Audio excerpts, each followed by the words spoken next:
പുറത്തുവിടാൻ ഇനിയൊരു മടിയും കാണിച്ചിട്ട് കാര്യമില്ല. കാരണം വിവരാവകാശ കമ്മീഷൻ ഇടപെട്ട ഒരു കേസാണ്.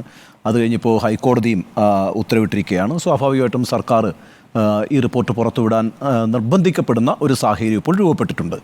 നോക്കൂ, ഈ കമ്മിറ്റി രൂപീകരിക്കാനിടയായ സാഹചര്യവും കമ്മിറ്റി രൂപീകരിച്ച സമയവും കമ്മിറ്റി റിപ്പോർട്ട് സമർപ്പിച്ച സമയവും ഇക്കാര്യത്തിൽ വളരെ പ്രധാനമാണല്ലോ. ഇപ്പോൾ 2017 ഫെബ്രുവരിയിലാണ് നമ്മുടെ നാട്ടിൽ വളരെ പ്രധാനപ്പെട്ട ഒരു സിനിമാ താരം, ഒരു സിനിമാ നടി ആക്രമിക്കപ്പെടുന്നത്.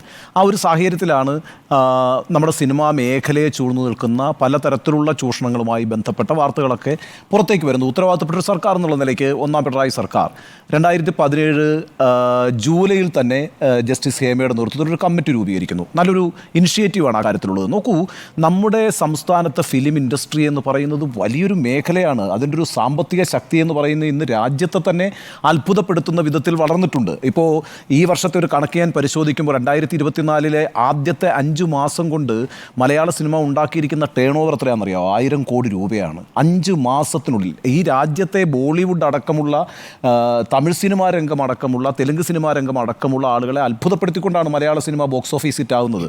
ഇപ്പം 3 സിനിമകളാണ് അതിൽ ഏറ്റവും മേജർ കോൺട്രിബ്യൂഷൻ നടത്തിയിരിക്കുന്നത്. മഞ്ഞുമ്മൽ ബോയ്സ്, അതേപോലെ ഫഹദ് ഫാസിലിൻ്റെ ആവേശം, ആടുജീവിതം.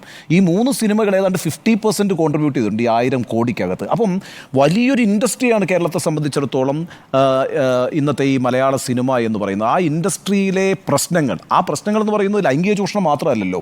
ഇപ്പം ജസ്റ്റിസ് ഹേമ അന്വേഷിച്ചത് ആ മേഖലയുമായി ബന്ധപ്പെട്ട് സ്ത്രീകൾ അഭിമുഖീകരിക്കുന്ന വിവിധ പ്രശ്നങ്ങളാണ്. ഇപ്പോൾ ഉദാഹരണത്തിന് അവർ തൊഴിലെടുക്കുന്ന സാഹചര്യത്തെക്കുറിച്ച് ആ കമ്മിറ്റി അന്വേഷിച്ചിട്ടുണ്ട്. അതേപോലെ അവരുടെ പ്രതിഫലത്തിൽ വന്നിട്ടുള്ള അനീതികളെക്കുറിച്ച് അന്വേഷിച്ചിട്ടുണ്ട്.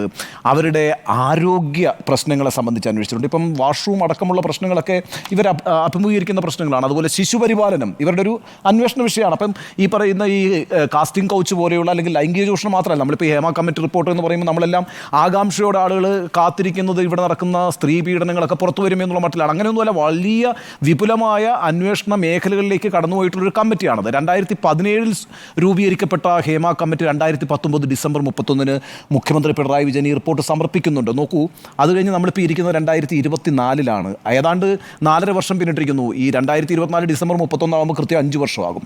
ഇവിടെ എന്തുകൊണ്ടാണ് ഈ കമ്മിറ്റിയുടെ റിപ്പോർട്ട് ഇതുവരെ പബ്ലിക്കായ ഒരു ഡൊമൈനിലേക്ക് വരാതിരുന്നത് എന്നുള്ളത് എന്നെ സംബന്ധിച്ചിടത്തോളം അത്ഭുതകരമാണ്. ഞാൻ അതുകൊണ്ടാണ് പറഞ്ഞത്, ഈ പറയുന്ന ഏത് തരത്തിലുള്ള സമ്മർദ്ദത്തിനാണ് സർക്കാർ വഴിപ്പെട്ടത്. നോക്കൂ, ഇപ്പോൾ സുപ്രീം കോടതിയിൽ ഒരു വിധി ഉണ്ടായിരുന്നല്ലോ ശബരിമലയിലെ സ്ത്രീ പ്രവേശനവുമായിട്ട് ബന്ധപ്പെട്ട്. എത്ര പെട്ടെന്നാണ് നമ്മുടെ സർക്കാർ ആക്ട് ചെയ്തത്.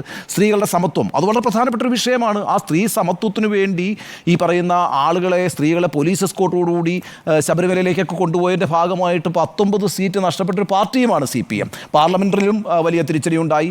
അപ്പം ആ അർത്ഥത്തിലൊക്കെ വലിയ വില കൊടുക്കേണ്ടി വന്നിട്ടുണ്ട് ആ മൂവ്മെൻറ്റിന്. അപ്പം നവോത്ഥാനം എന്ന് പറയുന്നൊരു സമിതി തന്നെ ഉണ്ടാക്കി, വനിതാ മതിലൊക്കെ ഉണ്ടാക്കി, കേരളത്തിലെ സ്ത്രീകളെ ശാക്തീകരിക്കുന്നതിന് വേണ്ടിയും അവരുടെ സമത്വം ഉറപ്പാക്കുന്നതിന് വേണ്ടിയും വലിയ നടപടികളിലേക്ക് പോവുകയും അതിന് രാഷ്ട്രീയമായി വലിയ വില നൽകേണ്ടി വരികയും ചെയ്ത പാർട്ടിയും സർക്കാരുമാണല്ലോ ഒന്നാം പിണറായി സർക്കാർ. ആ സർക്കാരിൻ്റെ കീഴിൽ നിയോഗിക്കപ്പെട്ടൊരു കമ്മിറ്റി, അത് ഈ പൊതുഖജനാവിലെ പണം കൊടുത്ത് പിന്നെ രൂപീകരിച്ചൊരു കമ്മിറ്റിയാണ്. ഇപ്പോൾ ഒരു ജുഡീഷ്യൽ കമ്മീഷനാണ് കാര്യങ്ങൾ അന്വേഷിക്കുന്നതെങ്കിൽ നമുക്ക് അത് നിർബന്ധമായും നിയമസഭയിൽ വെക്കണം, സഭയിൽ വെളിപ്പെടുത്തേണ്ടതുണ്ട്. പക്ഷേ ഇത്തരത്തിലൊരു കമ്മിറ്റിയുടെ റിപ്പോർട്ട് സഭയിൽ വെക്കണമെന്നും നിർബന്ധമൊന്നുമില്ല. ഇപ്പം പിന്നെ ജസ്റ്റിസ് ശിവരാജൻ കമ്മീഷനാണല്ലോ സോളാർ കേസ് അന്വേഷിച്ചത്. അത് രാഷ്ട്രീയ ശത്രുക്കളാണല്ലോ അപ്പുറത്ത് നിൽക്കുന്നത്. അപ്പോൾ ആ സോളാർ കമ്മീഷൻ റിപ്പോർട്ടൊക്കെ വളരെ മനോഹരമായിട്ട് ടേബിൾ ചെയ്യുകയും ഉമ്മൻചാണ്ടിയെ പോലുള്ള നേതാവിനെയൊക്കെ അവസാന കാലഘട്ടത്തിൽ അദ്ദേഹത്തിൻ്റെ അന്ത്യം എന്ന് പറയുന്ന അങ്ങേയറ്റം അപമാനിതനായിട്ട് നമ്മളും മാധ്യമപ്രവർത്തകർ നിലയിലേക്ക് CDA അന്വേഷിച്ച് പോയതാണല്ലോ. അപ്പോൾ ആ അർത്ഥത്തിലൊക്കെ ഈ അന്വേഷണ റിപ്പോർട്ടുകളൊക്കെ ഉപയോഗിക്കേണ്ട സമയത്ത് രാഷ്ട്രീയമായി ഗുണം ചെയ്യുമ്പോൾ ഉപയോഗിക്കപ്പെടുന്ന രീതി രണ്ട് ഭാഗത്തുമുണ്ട്. എന്നാൽ ഇവിടെ അത്തരത്തിലുള്ള ഒരു സമ്മർദ്ദവുമില്ല. ഒരു രാഷ്ട്രീയ നേതാവും ഈ പറയുന്ന ഈ അന്വേഷണ കമ്മിറ്റിയുടെ റിപ്പോർട്ടിൽ നിന്ന് ഏതെങ്കിലും ഒരു കേസിൽ പെടാൻ പോകുന്നില്ല. എന്ന് മാത്രമല്ല, സജി ചെറിയാൻ എന്ന് പറഞ്ഞിരിക്കുന്നത് ഒരു കേസും ആർക്കും എതിരെ എടുക്കാൻ കഴിയാത്തൊരു റിപ്പോർട്ടാണിത് എന്നാണ്. കാരണം എന്ന് വെച്ചാൽ സം ഡൗട്ട്സ് ആൻഡ് സർക്കംസ്റ്റാൻസസ്, അങ്ങനെയാണ് അത് നിൽക്കുന്നത്. ചില സംശയങ്ങളും സാഹചര്യങ്ങളുമാണ് ഈ കമ്മിറ്റി റിപ്പോർട്ടിൽ പറഞ്ഞിരിക്കുന്നത്. അതിൽ തന്നെ ഇൻഫർമേഷൻ കമ്മീഷൻ ആവശ്യപ്പെട്ടിരിക്കുന്ന 49ാമത്തെ പേജിലെ 96ാമത്തെ പാരഗ്രാഫ് പറയാൻ പാടില്ല. 81 മുതൽ 100 വരെയുള്ള പേജുകളിലെ ഏതാണ്ട് 35ഓളം പാരഗ്രാഫുകൾ പുറത്തുവിടാൻ പാടില്ല. ആ നിബന്ധനയുടെ അടിസ്ഥാനത്തിൽ ഏതാണ്ട് 300 പേജുള്ള റിപ്പോർട്ടിൽ 70 പേജ് പുറത്തു വരില്ല. ബാക്കി 230 പേജാണ് വരുന്നത്. വരട്ടെ. കാരണം എന്തുകൊണ്ടാണെന്നറിയാമോ, നമ്മൾ ഈ പറയുന്ന ലൈംഗിക ചൂഷണത്തിൻ്റെ പ്രശ്നം മാത്രമല്ലല്ലോ ഈ റിപ്പോർട്ടുമായി ബന്ധപ്പെട്ടുള്ള, ഈ വലിയൊരു ഇൻഡസ്ട്രിയുമായി ബന്ധപ്പെട്ട് സ്ത്രീകൾ അഭിമുഖീകരിക്കുന്ന മറ്റൊട്ടേറെ പ്രശ്നങ്ങളുണ്ട്. ആ പ്രശ്നങ്ങളൊക്കെ ഏറ്റവും വലിയ റവന്യൂ ഉണ്ടാക്കിക്കൊണ്ടിരിക്കുന്ന ഒരു സെക്ടർ എന്നുള്ള നിലയ്ക്ക് നമുക്കതിനെ സംരക്ഷിച്ച് നിലനിർത്തേണ്ടതുണ്ട്. മാത്രമല്ല ഒരു വ്യവസായം മാത്രമല്ലല്ലോ, ഒരു കലാമേഖല കൂടിയാണല്ലോ. ആ അർത്ഥത്തിലൊക്കെ മലയാളികൾക്ക് അഭിമാനകരമായ ഒട്ടേറെ സിനിമകൾ നിർമ്മിക്കപ്പെടുന്ന ഒരു കലാപ്രവർത്തനം നടക്കുന്ന മേഖലകളിൽ കൂടി സ്ത്രീകളുടെ പ്രാതിനിധ്യവും പങ്കാളിത്തവും അവരുടെ സമത്വവും ഒക്കെ അംഗീകരിക്കപ്പെടേണ്ടതാണ്. ആ അർത്ഥത്തിൽ അവർക്കൊരു ഒരു മെച്ചപ്പെട്ട പ്രവർത്തന രംഗമുണ്ടാക്കി കൊടുക്കുന്നതിനുള്ള അതിന് സർക്കാരുകൾക്ക് ബാധ്യതയുണ്ട്. ആ ബാധ്യത ഏറ്റെടുത്തൊരു സർക്കാരുമാണ് പിണറായി സർക്കാർ, സംശയമില്ല.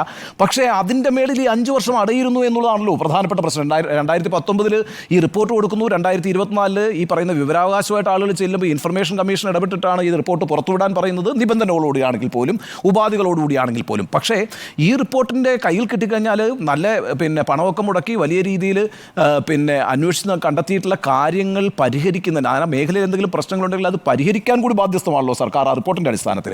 അപ്പോൾ സർക്കാർ അത് ആക്ട് ചെയ്തിട്ടില്ല. ആ റിപ്പോർട്ട് വന്നതിന് ശേഷം 5 വർഷം ആക്ട് ചെയ്തിട്ടില്ല എന്നുള്ളതാണ് ഇതിനകത്ത് ഏറ്റവും വലിയ അപകടകരമായിട്ടുള്ള കാര്യം. നിങ്ങൾ ഒരു റിപ്പോർട്ട് ഉണ്ടാക്കി, നല്ല കാര്യം. ആ റിപ്പോർട്ടിൽ പല കാര്യങ്ങളും പുറത്തു വന്നിരിക്കുന്നു. അത് പുറത്തുവിടുന്നതിനപ്പുറത്ത് ഞാൻ പറയുന്നത് ആ കമ്മിറ്റി കണ്ടെത്തിയിരിക്കുന്ന പ്രശ്നങ്ങൾ പരിഹരിക്കാൻ, അടിയന്തരമായി പരിഹരിക്കാൻ സർക്കാരിൻ്റെ ബാധ്യതയില്ലേ? ഇതൊരു വലിയ ചൂഷണത്തിൻ്റെ മേഖലയല്ലേന്നേ. അപ്പോൾ അവിടെ വളരെ പെട്ടെന്ന് ആക്ട് ചെയ്യേണ്ട ഒരു കാര്യമാണ്. അതിലൊരു വലിയ കാലതാമസം വന്നിരിക്കുന്നു. അവിടെ സർക്കാർ സമ്മർദ്ദത്തിലായിപ്പോയത് എന്തിനാണ് എന്നുകൂടി വെളിപ്പെടുത്തണം. അത്രയേ ഉള്ളൂ.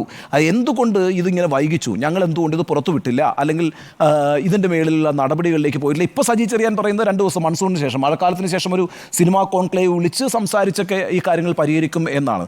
അപ്പോൾ ആരുടെ സമ്മർദ്ദത്തിന് വഴങ്ങിയിട്ടാണ് സർക്കാർ ഈ പറയുന്ന റിപ്പോർട്ട് ഇത്രയും കാലം പുറത്തുവിടാതിരുന്നത് എന്നതിനെ സംബന്ധിച്ച് എനിക്ക് ആശങ്കയുണ്ട്. ഒരു രാഷ്ട്രീയ പ്രശ്നത്തിന് മേലുള്ള ഒരു അന്വേഷണമായിരുന്നുവെങ്കിൽ ഇതൊക്കെ നേരത്തെ പുറത്ത് വരുമല്ലോ, സ്വാഭാവികമായിട്ട്. അല്ലെങ്കിൽ ആരെങ്കിലും ചോർത്തിയൊക്കെ തരുമല്ലോ. ഇപ്പോൾ അങ്ങനെയൊന്നും സംഭവിച്ചിട്ടില്ല. കാരണം ഇതുകൊണ്ട് രാഷ്ട്രീയ നേട്ടമൊന്നുമില്ല, ഏതെങ്കിലും ഒരു രാഷ്ട്രീയ എതിരാളിയെ ഇല്ലാതാക്കാനില്ല. മറിച്ച് ഇതൊരു സമൂഹത്തിലെ ഏറ്റവും പ്രധാനപ്പെട്ട ഒരു കലാമേഖലയെ സംബന്ധിച്ചുള്ള വിഷയമായതുകൊണ്ട് അതിനകത്തൊരു അവധാനതയും അലസതയും ഒക്കെ കാണിച്ചിട്ടുണ്ട്. അത് പാടില്ലായിരുന്നു എന്നൊരു അഭിപ്രായം എനിക്കുണ്ട്. ഇനി ഞാൻ പ്രതീക്ഷിക്കുന്ന ഒരു കാര്യം കൂടി പറഞ്ഞ് അവസാനിപ്പിച്ചേക്കാം. ഇതിപ്പോൾ നമ്മളിപ്പോൾ പറയുന്നത് ഞാൻ മനസ്സിലാക്കുന്നത്, എനിക്ക് ആ മേഖലയായിട്ട് വലിയ ബന്ധമൊന്നുമില്ല, പക്ഷേ പലരും പറഞ്ഞിട്ടുള്ള കാര്യങ്ങളെന്ന് പറയുന്നത് പലരും തുറന്നു പറഞ്ഞിട്ടുണ്ട്. ഈ ജസ്റ്റിസ് ഹേമ കമ്മീഷന് മുമ്പാകെ പോയിട്ട് സ്ത്രീകൾ, വനിതാ നടിമാരൊക്കെ പോയിട്ട് അവർ അഭിമുഖീകരിച്ചിട്ടുള്ള പ്രശ്നങ്ങൾ തുറന്നു പറഞ്ഞിട്ടുണ്ട് എന്നാണ് ഞാൻ മനസ്സിലാക്കുന്നത്. ചിലർ എഴുതി കൊടുത്തിട്ടുമുണ്ട് എന്നാണ് ഞാൻ മനസ്സിലാക്കുന്നത്. അപ്പം എന്നെ സംബന്ധിച്ചിടത്തോളം അത്ഭുതകരമാണ് സജി ചെറിയാൻ പറഞ്ഞിട്ടുള്ളത് there are some doubts and circumstances, അത്രയേ ഉള്ളൂ എന്നാണ് പറഞ്ഞിരിക്കുന്നത്. അപ്പോൾ ഈ സാധാരണ നമ്മൾ പറയുമല്ലോ മഴ പെയ്ത് കഴിഞ്ഞാൽ മരം പെയ്യുമെന്ന്. അപ്പം മഴ പെയ്ത് കഴിഞ്ഞ് കഴിഞ്ഞാൽ കുറച്ച് നേരം മരം പെയ്യും. എനിക്ക് തോന്നുന്നു ഈ ഹേമ കമ്മീഷൻ റിപ്പോർട്ടിനെ ആളുകൾ വളരെ ഈ പറയുന്ന ഈ മേഖലയിലുള്ള ആളുകൾ ഭയപ്പെടുന്നത് ആദ്യം മരമാണ് പെയ്യാൻ പോകുന്നത്. കാരണം വെച്ചാൽ ഇതിനകത്തൊന്നും വരാൻ പോകുന്നില്ല. ഈ പറയുന്ന മറ്റ് പ്രശ്നങ്ങളൊക്കെ ഉണ്ടാകും, ആരുടെയും പേരുകൾ ഉണ്ടാവില്ല, അല്ലെങ്കിൽ ഏതെങ്കിലും തരത്തിലുള്ള പീഡനങ്ങളുടെ പ്രശ്നങ്ങളൊന്നും വരാൻ സാധ്യതയില്ല. അവർ അഭിമുഖീകരിച്ചിരിക്കുന്ന പ്രശ്നങ്ങളെയൊക്കെ ഉയർത്തി കാണിക്കുകയും അതിൻ്റെ പരിഹാരങ്ങൾ നിർദ്ദേശിക്കുന്ന ഒരു റിപ്പോർട്ടായിരിക്കും വരുന്നത്. പക്ഷേ ഈ മരം പെയ്യലിന് ശേഷമായിരിക്കും ഒരു മഴ പെയ്യുന്നതെന്ന് ഞാൻ വിചാരിക്കുന്നു. കാരണം ഇതിന് ശേഷം ചില വെളിപ്പെടുത്തലുകൾ വേണമെങ്കിൽ വരാം. കാരണം അത്ര വളരെ ആക്റ്റീവായി നിന്നിട്ടുള്ള വിമൻസ് ഓർഗനൈസേഷനാണ് ഈ WCC പോലുള്ളവർ. അവർക്ക് എന്ത് ചെയ്യാൻ കഴിയും എന്നുള്ളതല്ല ഞാൻ പറയുന്നത്. മറിച്ച് ചിലപ്പോൾ വേണമെങ്കിൽ ഈ റിപ്പോർട്ടിൽ പറഞ്ഞിട്ടുള്ള കാര്യങ്ങൾ വേണ്ട രീതിയിൽ ഉൾപ്പെടുത്തപ്പെടാതിരിക്കുകയും തങ്ങൾ ഉദ്ദേശിക്കുന്ന രീതിയിലുള്ള നടപടികളിലേക്ക് പോകുന്നില്ല എന്ന് തോന്നുകയും ചെയ്താൽ ഒരു പൊട്ടിത്തെറിക്കൊക്കെ സാധ്യതയുണ്ട്. അതായിരിക്കാം ഒരു പക്ഷേ ഇതിൻ്റെ ഒരു റിയൽ ഇമ്പാക്റ്റ് എന്ന് പറയുന്നത്. ആ ഇമ്പാക്റ്റിനെ ആയിരിക്കാം ഭയക്കുന്നത്. അല്ലെങ്കിൽ പിന്നെ എന്താന്നേ, ഒരു സർക്കാരിന് നല്ല ഒന്നാന്തര റിപ്പോർട്ട് കിട്ടുന്നു, ആ സർക്കാർ ബാധ്യസ്ഥമാണല്ലോ, ഏത് സർക്കാരായാലും ബാധ്യസ്ഥമാണല്ലോ നമ്മുടെ സമൂഹത്തിലെ വിവിധ മേഖലകളിൽ സുതാര്യത കൊണ്ടുവരിക, നല്ല പ്രവർത്തന മേഖലകളാക്കി അതിനെയൊക്കെ മാറ്റുക എന്നുള്ളത്. യഥാർത്ഥത്തിൽ അത്തരത്തിലുള്ള നടപടികളിലേക്ക് പോയാൽ സർക്കാരിൻ്റെ ജനപ്രിയതയും വർദ്ധിക്കും. പക്ഷേ ഇവിടെ ഇപ്പോൾ സർക്കാരിനെ ഏതെങ്കിലും നിലവാരത്തിൽ പിടിച്ചു കെട്ടുന്നുണ്ടെങ്കിൽ അത് ഈ മരം പെയ്യാൻ മാത്രമേ പോകുന്നുള്ളൂ ഈ റിപ്പോർട്ടിലൂടെ.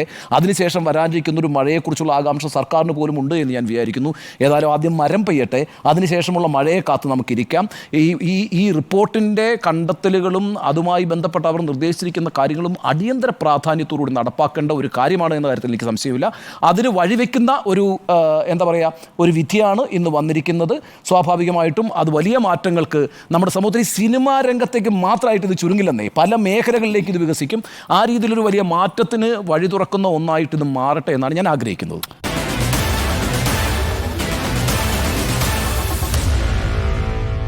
Meet the editors.